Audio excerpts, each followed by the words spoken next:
तर विद्यार्थी मित्रांनो, मराठी माहिती केंद्र या युट्यूब चॅनलवर तुम्हा सगळ्यांचे स्वागत आहे. वैद्यकीय शिक्षण व औषधी द्रव्य विभाग आहे. या विभागाअंतर्गत पदभरती प्रक्रिया चालू आहे आणि त्याविषयीच बघा 12 मार्च 2026 रोजी एक सूचना प्रसिद्ध करण्यात आलेली आहे. सूचनाचा मेन उद्देश असा आहे की जे विद्यार्थी पहिल्या वेळेस डॉक्युमेंट व्हेरिफिकेशन साठी अब्सेंट होते त्यांना नव्याने संधी देण्यात आलेली आहे. त्याबद्दलच सांगितलं बघा. वैद्यकीय शिक्षण आणि औषधी द्रव्य विभागाच्या अधिपत्याखाली शासकीय वैद्यकीय दंत महाविद्यालय रुग्णालय गट क यामध्ये तांत्रिक पदांसाठी गुणवत्ताधारण विद्यार्थी जे आहेत त्यांची कागदपत्र पडताळणी आयोजित करण्यात आलेली होती. आणि त्या पडताळणी करता जे काही उमेदवार कोणत्याही कारणास्तव उपस्थित राहू शकले नव्हते अशा जे उमेदवार आहेत त्यांना नव्यानं एक संधी देण्याचा निर्णय DMER न घेतलेला आहे. विद्यार्थी मित्रांनो, DMER एकदा आलेल्या अब्सेंट विद्यार्थ्यांना परत संधी देत नाही. पण यावेळेस जे लकीली त्यांनी परत एकदा बोलवलेलं आहे. जे विद्यार्थी अब्सेंट होते त्या सगळ्या विद्यार्थ्यांनी खालील टाइम टेबल प्रमाणे तिथं DV साठी जायचं आहे. बघा, यावेळेस त्यांनी क्लिअरली मेन्शन केलेलं आहे. तुम्हाला कन्फ्यूज वगैरे होणार नाही. ग्रंथपाल पद आहे. या पदामध्ये अनुक्रमांक 2 आणि 24 वरती जे कॅन्डिडेट आहेत त्यांना त्याच्याच पद्धतीनं बघा, हे गुणवत्ता क्रमांक आहे. हा क्रमांक ज्या विद्यार्थ्यांचा आहे त्या विद्यार्थ्यांनी डेट दिलेले आहेत. त्या डेटला DV साठी उपस्थित राहायचं आहे.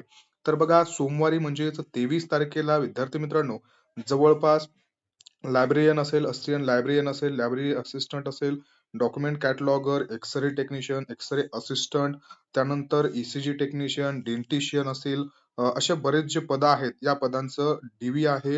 विद्यार्थी मित्रांनो, तुम्हाला जी काही प्रोव्हिजनल मेरिट लिस्ट लागलेली आहेत, प्रोव्हिजनल मार्क लिस्ट, या प्रोव्हिजनल मार्क लिस्ट ज्या सगळ्या आहेत त्या आपल्या टेलिग्राम चॅनल वरती तुम्हाला अवेलेबल आहेत. पूर्ण टेलिग्राम चॅनल वरती सगळ्या पदांच्या प्रोव्हिजनल मार्कशीट आहेत. त्या मार्कशीट तुम्हाला तिथं मिळून जातील.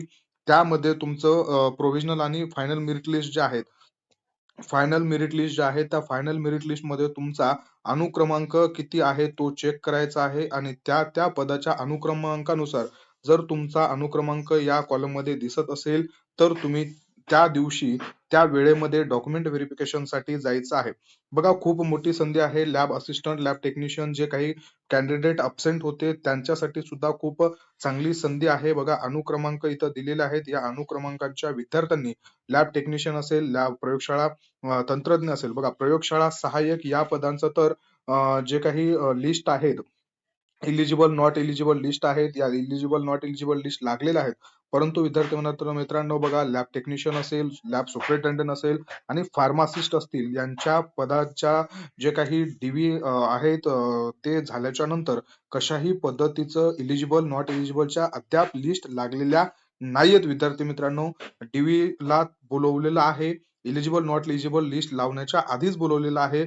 त्यामध्ये एवढे कॅन्डिडेट अब्सेंट होते. या सर्व कॅन्डिडेट्सने आपला अनुक्रमांक चेक करायचा आहे. मेरिट लिस्ट मध्ये तुमच्याकडे जर मेरिट लिस्ट नसतील तर त्या मी आपल्या टेलिग्राम चॅनल जे आहे मराठी माहिती केंद्र या नावानं, त्याची लिंक सुद्धा मी तुम्हाला डिस्क्रिप्शन बॉक्स मध्ये देतो. तिथं जाऊन तुम्ही सगळ्या जे लिस्ट आहे, तुम्ही ज्या पदांसाठी फॉर्म भरलेला होता त्या पदामध्ये तुमचा अनुक्रमांक किती आहे तो चेक करायचा आहे. आणि त्या अनुक्रमांक जर तुमचा अनुक्रमांक जर या कॉलम मध्ये दिसत असेल तर मंगळवारी तुम्हाला 9:30 ते 5:30 या वेळेमध्ये तिथं DV साठी जायचं आहे. त्यानंतर बघा, फार्मासिस्टला बुधवारी बोलवलेलं आहे. म्हणजे प्रामुख्यानं आता 23, 24 आणि 25 या 3 दिवशी परत एकदा अब्सेंट असणाऱ्या विद्यार्थ्यांचं DV होणार आहे.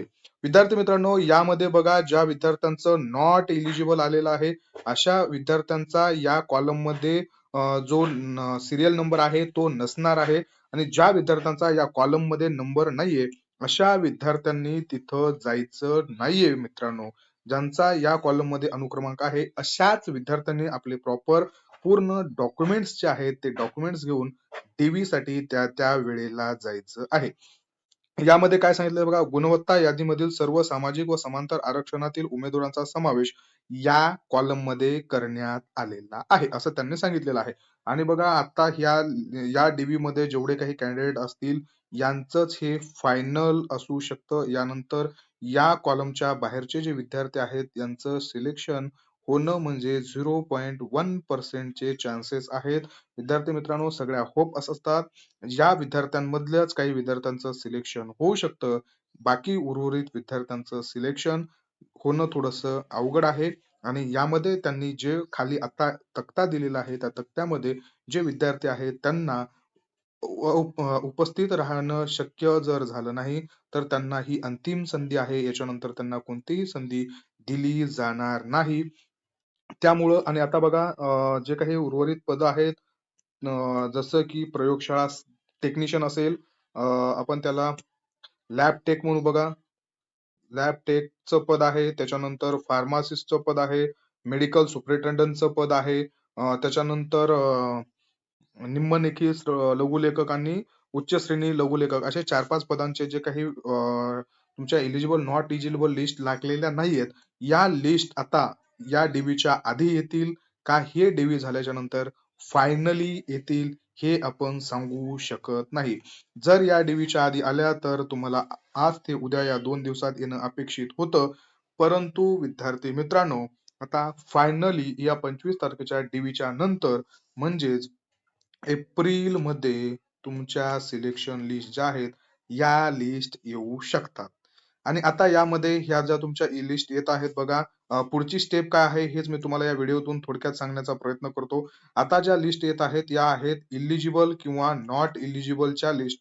विद्यार्थी मित्रांनो, याच्यानंतर एक परत लिस्ट येतात, ज्या सिलेक्शन लिस्ट असतात. सिलेक्शन लिस्ट आणि वेटिंग लिस्ट.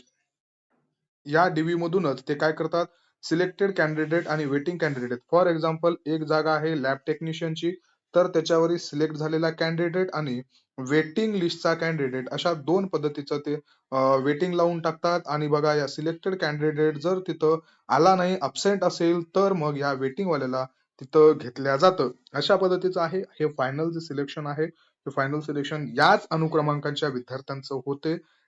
याच्यानंतर अजून डीव्ही साठी एखादी बोलवतील असे खूप चान्सेस कमी आहेत.